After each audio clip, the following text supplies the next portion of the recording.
I have a list. I don't think Did you check it twice? anything. Yeah, 4 times. I don't think anything really came in. Of course. No, no, I was a little sad about that. I mean, we did do it on Thursday, and we're hoping Thursday, Friday, Saturday we'd get something. But Mm. I just don't think people know what to say, and on top of, we don't have a very communicative audience, which is weird. We did get one thing on the email. It says from Matt at 5architecture.com. And it says, the show is great. Love what you guys are doing and the narratives going on around new ways to approach the field. I am an avid listener. Our company, 5 Architecture, recently branched out to provide architecture for everyone by way of model building kits for kids. Wanted to share how we are doing our part for the community, just as you are. Look forward to number 200. So, cool. nice Yeah, note. I'm actually just pulled up their website, and it actually looks pretty cool. I think I have Say looked at that one before. I think Matt's been a follower for a while, and I've noticed the 5 Architecture logo. ArchiCamp. I like that idea. Things like that always are in alignment with some of like the external stuff that we do, like mentorship and all of the other things that we do with schools and things. Now, I mean, obviously haven't been able to do it more recently, but what I like about this, and I'm just scrolling through ArchiCamp website, is that, they have different model building kits and things like that you can do, which is just, I mean, who doesn't like to do stuff like that? These are a treehouse model building kit. I mean, awesome. Yes, please. And so me cool. of all people would absolutely love. I think I'd just do that, and might have to modify it a little bit to kind of be a little representational of the sketches that I do. But yeah, all right. That's awesome. I love the A-frame too. The Winter Wonderland. Yeah, right. Who doesn't want an A-frame? Jeez. I And mean, not that great for speaking of which, space on the inside, but geez, iconic. Like you just can't not want to be in one of those. and my brother-in-law wants me to design him an A-frame. I'm like, it doesn't really take a lot. In fact, there's actually kits out there. I don't think you should tell him that. I think you should just design it. Well, the thing, I actually want to do something that is just, something that's got a little bit more room to it. So it's not like a true A-frame, but, something with high stem wall, knee wall kind of thing. And then you start the, high sloping roof so that you can gain more space in it and I can make it cool looking.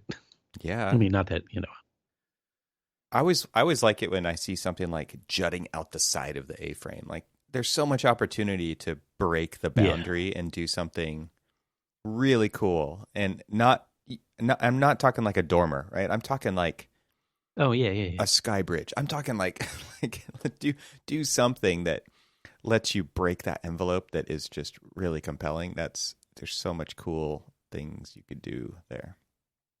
Yeah, and especially like where he wants to put it. He wants to put it up in his property up in northern Michigan where we always go camping at. Yeah. So there's a lot of snow up there. And, it's definitely appropriate for an A-frame, but, it needs to be an A-frame plus. Well, it's a super strong design, right? I mean, it's a great wind stop, but it's also it's very strong by nature. They're also very dark inside, right? That's one of the downsides to them. So you see a lot of people putting skylights and stuff in the roof, but it's one thing that I learned living up in Northern California, where the snow is very wet and very heavy, and the snow load, I believe back when we lived there in the late 70s, early 80s, it was like you had to design for 150 pounds a square foot or something like that. Like that's a lot of snow, right?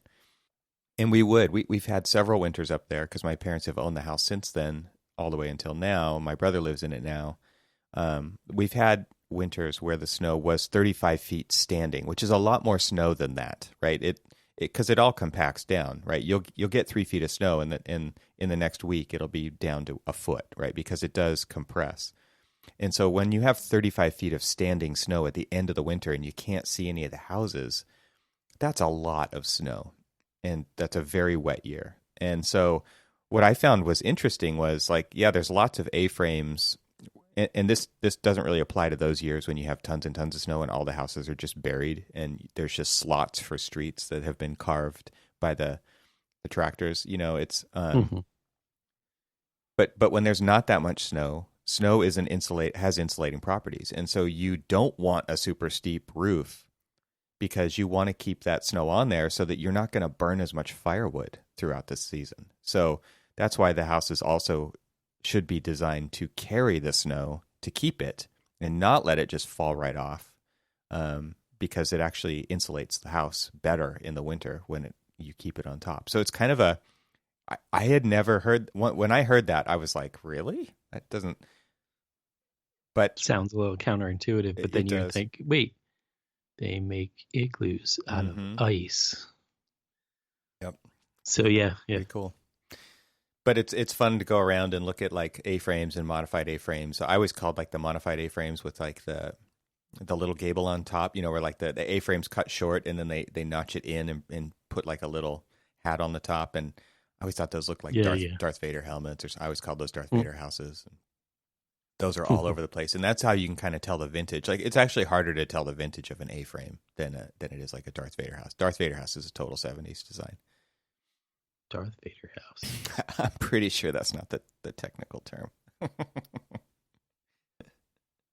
Anyway, it was Star Wars time back then, so that's probably where it also came from. The time of the original Star Wars trilogy. There is another one. Oh, you know what? I can send you. So look up Darth Vader House Houston. So this is a real thing. Did you know about this already? No, You just did I a was search. just gonna see. I was just curious to see if somebody else, like, had any reference to a Darth Vader house or anything.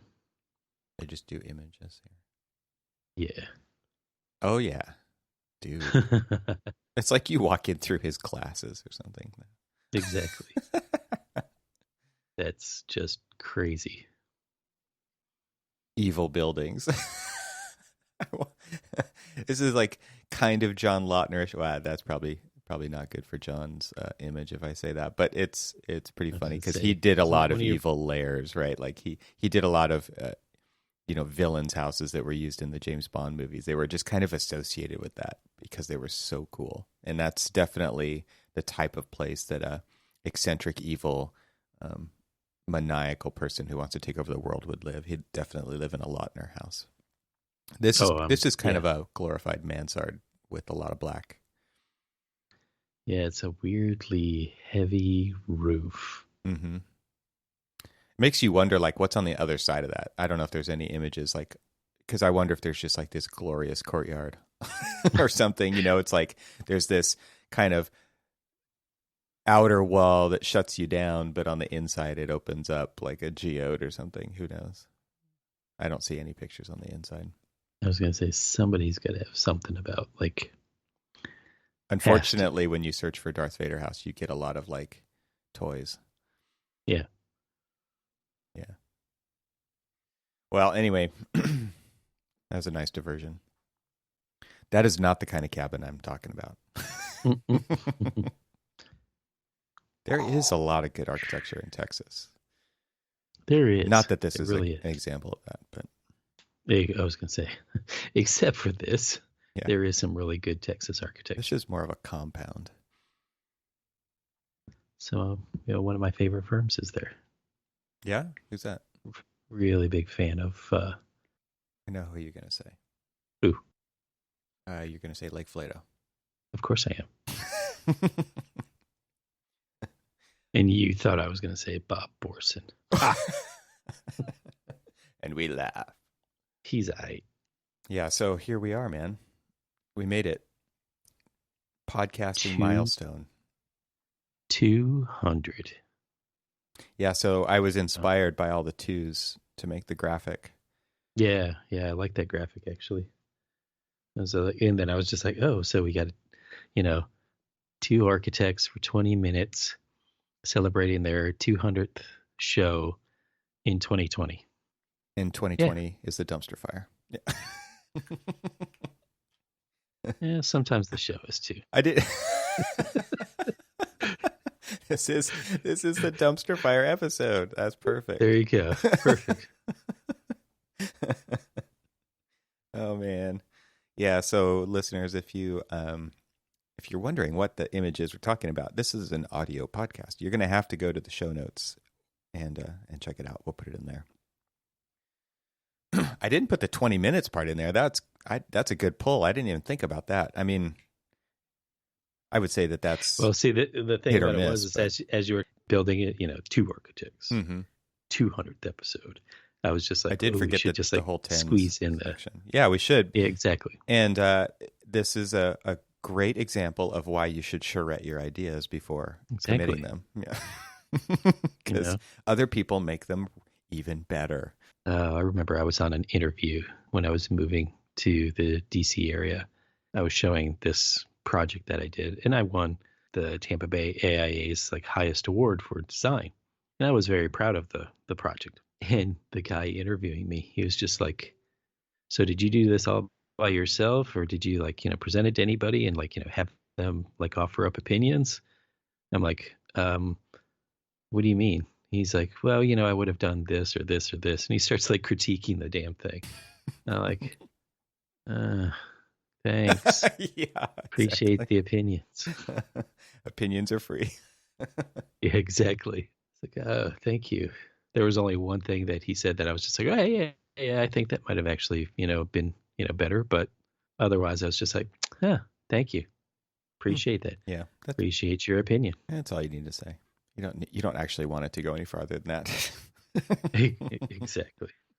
Yeah, critiques are hit or miss, right? It's like that's why most people don't want to do them, is because they feel like they're a waste of time.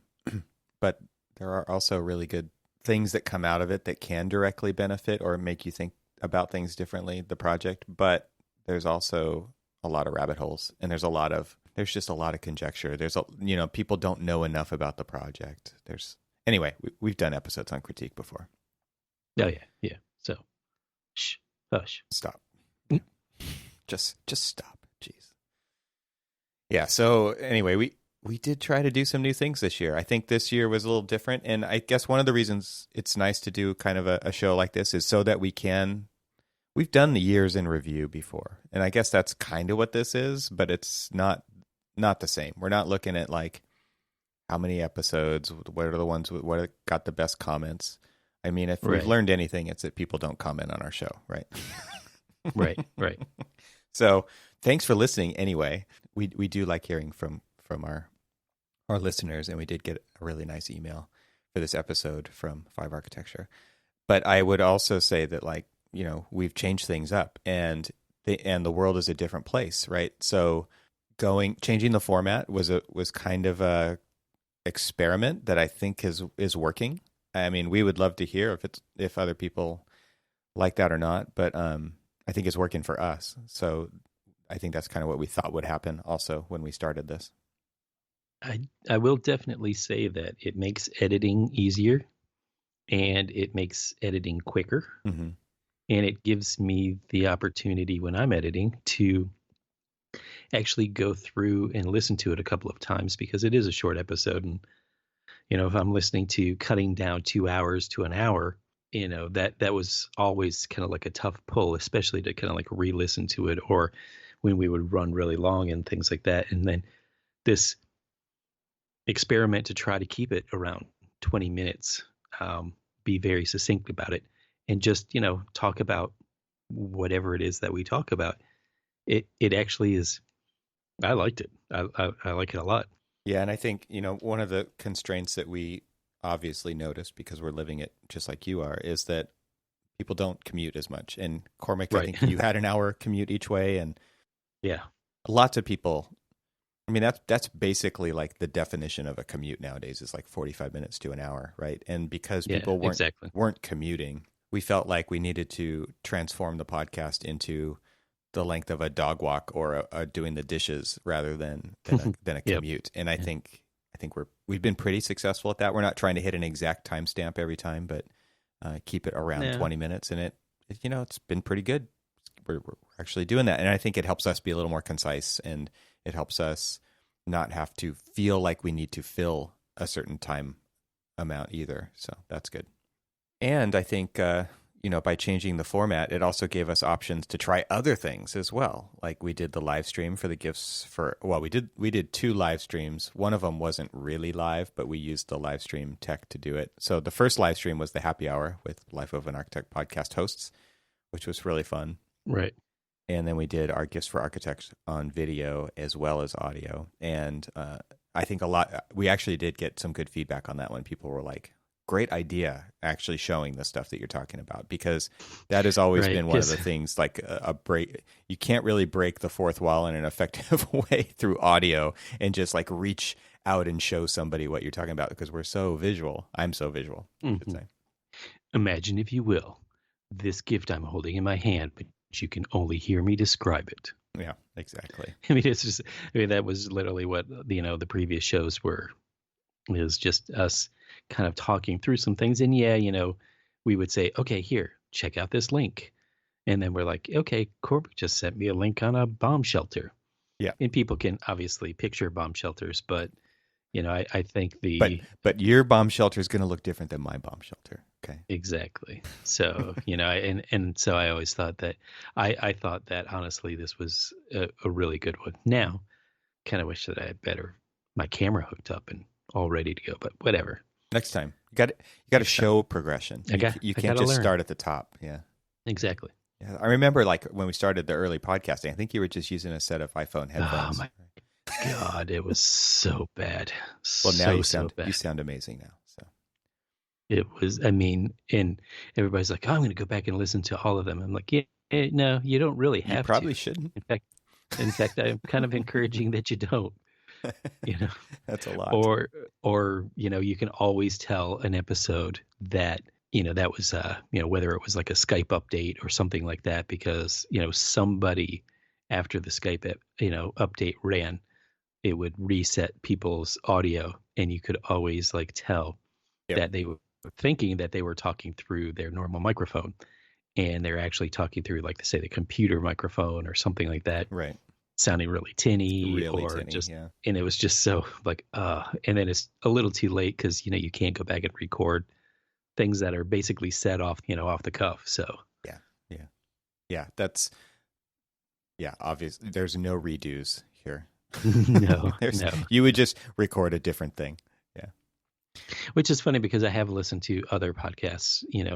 They do the same thing. It's just like hell, I listen to Kevin Smith's, and Kevin Smith, you'd think that hear this famous director and all this other stuff, and he has like no concern about what the audio is. I mean, I'm sure he does, but it's hit or miss on his audio. Yeah, and there's a lot of shows like that. I think there's a lot of shows that are zero editing, like Kevin Smith's, or like Joe Rogan's podcast, or and these are some of the most popular podcasts in the world, and I think we've always kind of taken the approach of, we are going to do editing to trim it down a little bit and make it sound better, but we're not taking away from the spirit of the show. And it is very kind of top of mind, like just whatever comes out, like, because I think that's one of the things about this show that makes it kind of interesting, is that a topic comes up and we just talk about it like it's a normal conversation. We're not preparing, We're not researching, we're not writing, we're not reading. And that to me, I think, just flows a little bit better. And it's why I think we have the audience of this show that we do, is because you don't have to focus on it too closely. It's not something you're really going to take notes to. It's something you're kind of nodding your head along in either direction, either vertically or horizontally, and you're either agreeing or disagreeing, but you're part of that conversation. You get to overhear it, and you can run it and not pay attention to it in the background, or you can pay attention to it, and we'd love to get the feedback that you're providing on your side that we just can't see. But that's kind of the kind of show that I always wanted to do. I've always found there's tons of value in overhearing architects talk, and we just happen to be those because we decided to start a podcast 8 years ago, right? But in the studio, we've talked about the value of that so much, just people learning through overhearing, and so we try to provide that on this show. Yeah.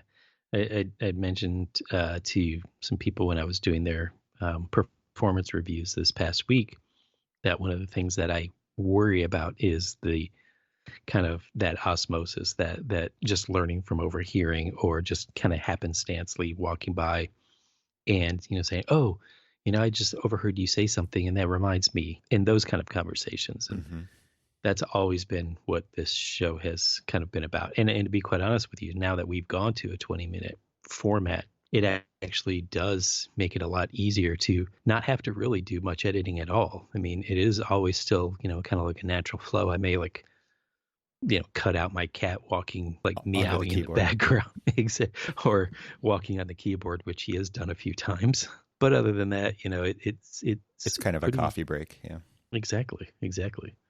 And in fact, actually, that's a good way to kind of put it. It is kind of evolved into more like a coffee break kind of thing, and it's just 20 minutes to step away from the insanity of the day. Mm-hmm. Just take a real quick breather. Yeah. Hey, I'll listen to Arcaspeak. I'll walk around the block. I'll come back. It's 20 minutes away. It's a useful 20 minutes, at least the walk. Yeah. Get something out of it. Exactly. I'll use them as my timer. So we've got 8 years of podcasts up on our website, which everybody can go back to episode 1 and start over. That's what I'm supposed to say, right? Episode 1 is... Or you could really avoid that one because that's no. really, really bad audio on my part. But I think it was.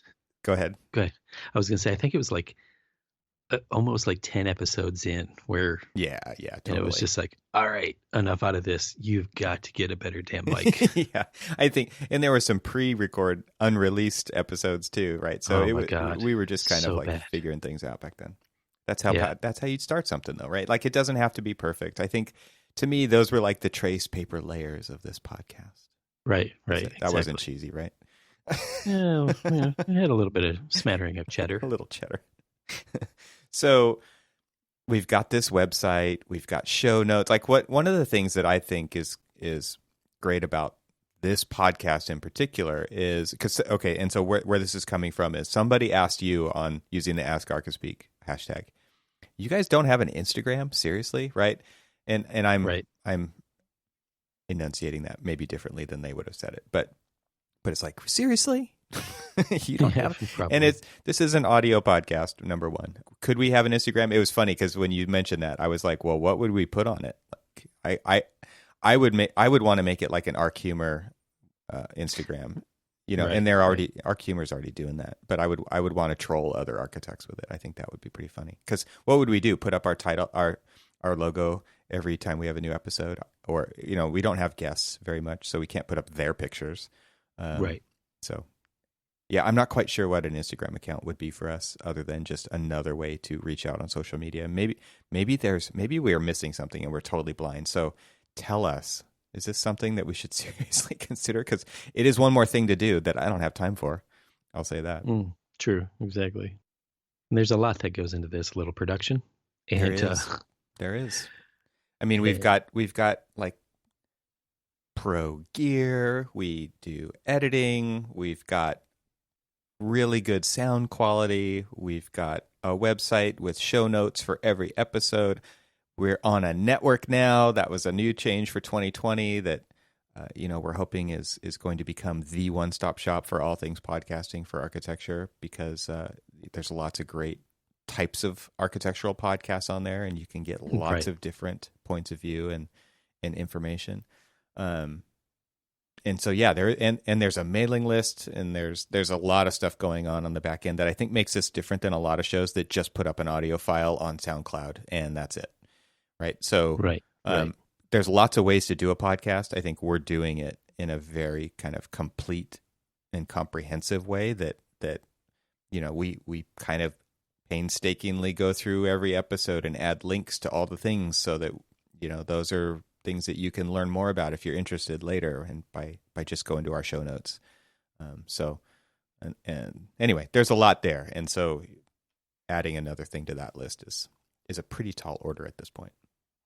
Until we get a crew, right? Like, which maybe is our next step. Our 2021 goal. World domination podcast. We were always hoping for like that, Vision 2020, but I think 2020 has been a little blur. Yeah. So time for us to go to the old optometrist.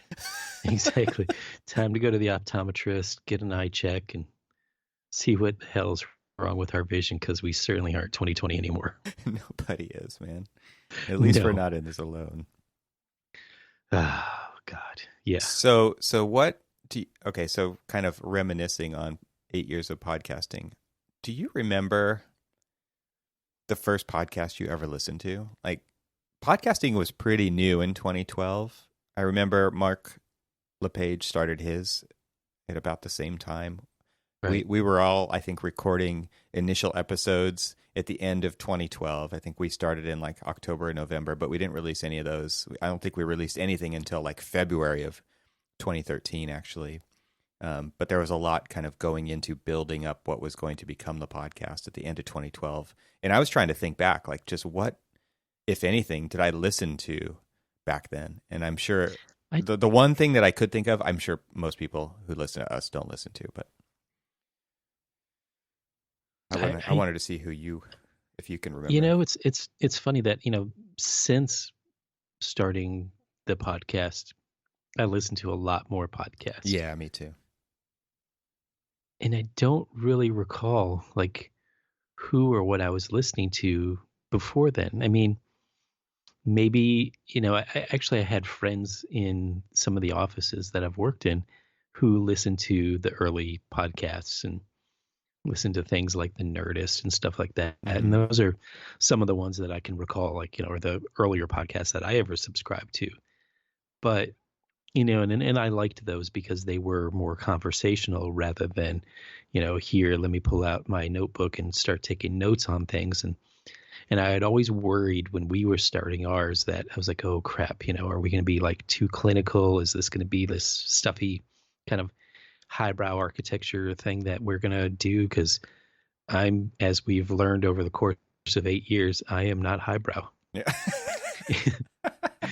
Yeah. And I might be even like sub lowbrow to like no brow. I'm monobrow. Yeah. Yeah.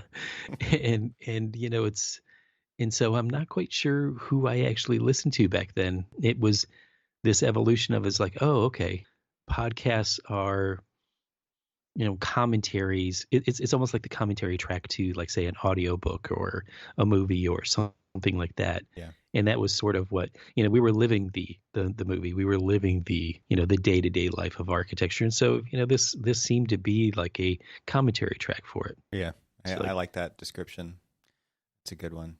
I couldn't remember who I listened to either back then, but like you, I've kind of, the floodgates opened at some point. And because podcast is an open, freely accessible platform. Oh my gosh, yes. There's just so much great stuff. And I know, like, we had put together different proposals for AIA conventions and conferences, as they're now called.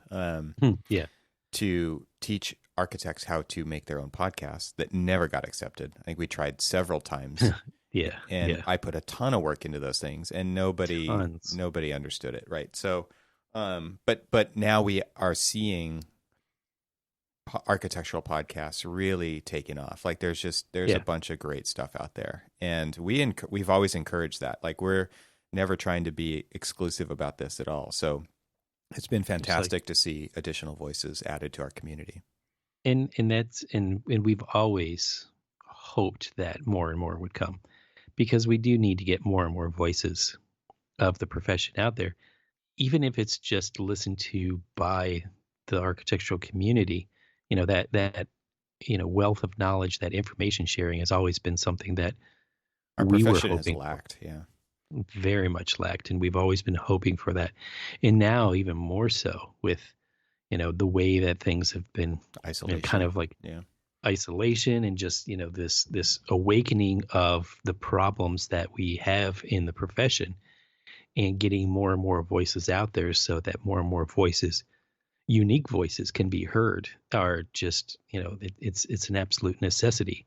And so I'm like very glad that this platform is out there and that people are taking, advantage of that. If we had even a remotely small part in encouraging other people to do that, awesome. Yeah. I mean, I don't know if we have or not, right. But if like one person says, oh yeah, I started my podcast because I was listening to yours, and And you encouraged me, or I didn't want to hear your crap anymore, so I had to start my own. Yeah, I'm pretty sure it's more that. you know, but I'm but pretty you sure it know, was like, well, if they can do it, we definitely could do it. Robert, get over here. Let's start a podcast. Everything has a microphone nowadays. I don't think we need really, there's not a lot of barrier to entry. We can do this. Exactly.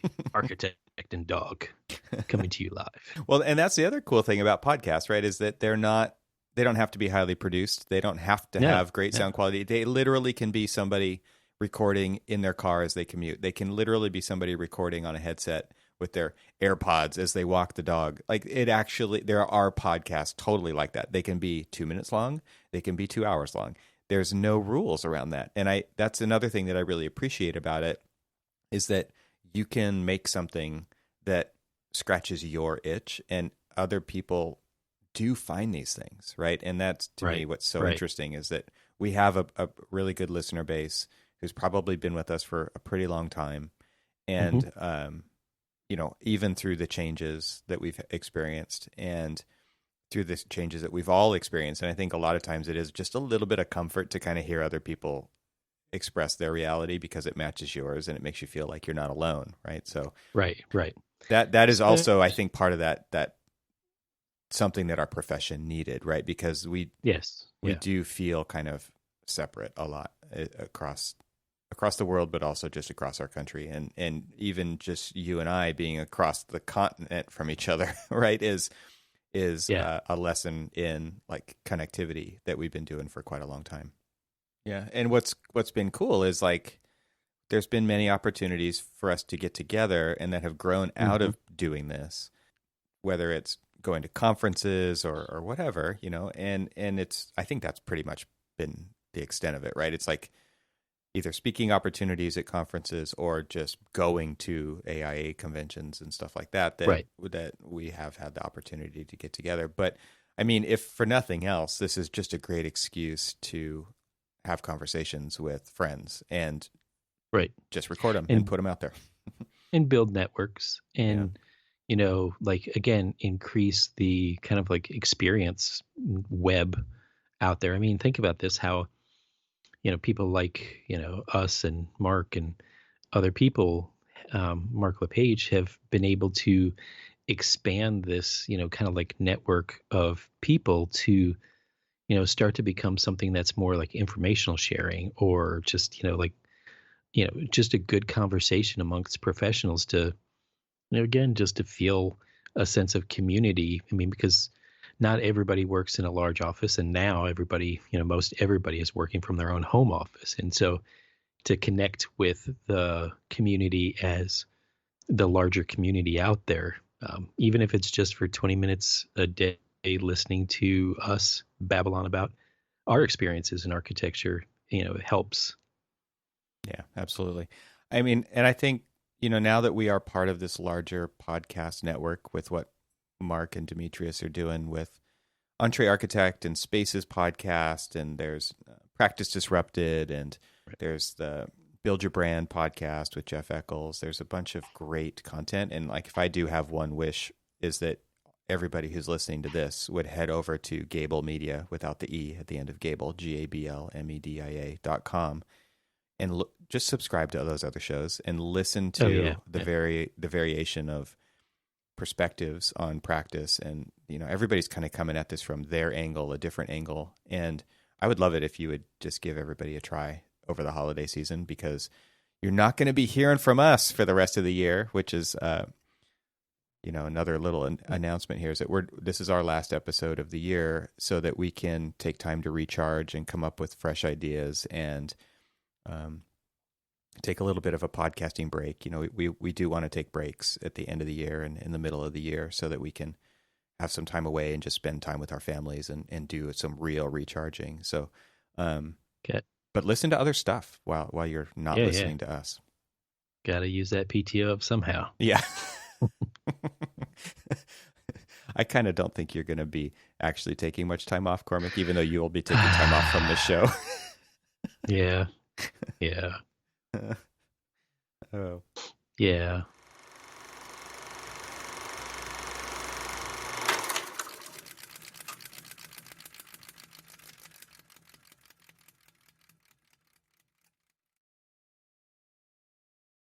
Oh, dude. So Ah. have you? This show's over, right? Oh Nobody's yeah, listening anymore. yeah, no. Mandalorian, dude. Oh, and I was just like, so like last episode with Ahsoka, she was just like, she was talking and stuff, and she goes, "I haven't seen a Jedi like this since." I'm like, say it, Yoda, Master Yoda. I'm like, yes, you know. And then this one, and I'm just like, in fact, another buddy of mine, Andrew, he called me up. He's like, I know you watched it, so you want to talk about it? I'm like, sure. And he goes, tell me that that is not the best action sequence of Boba Fett ever. Seriously, yeah. No, I'm like, nobody knew he was such eh, a badass before because he always just kind of stood around like holding his right, gun. Right. exactly.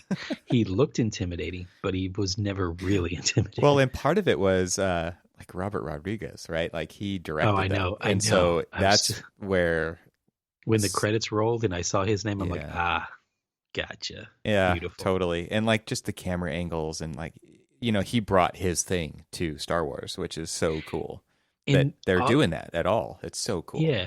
Well, it's just like all of these different people who are like bringing their vision. I mean, who the hell knew that, Opie Cunningham's daughter was that? I mean, she's directed it, I think at least 3 episodes, Right, right.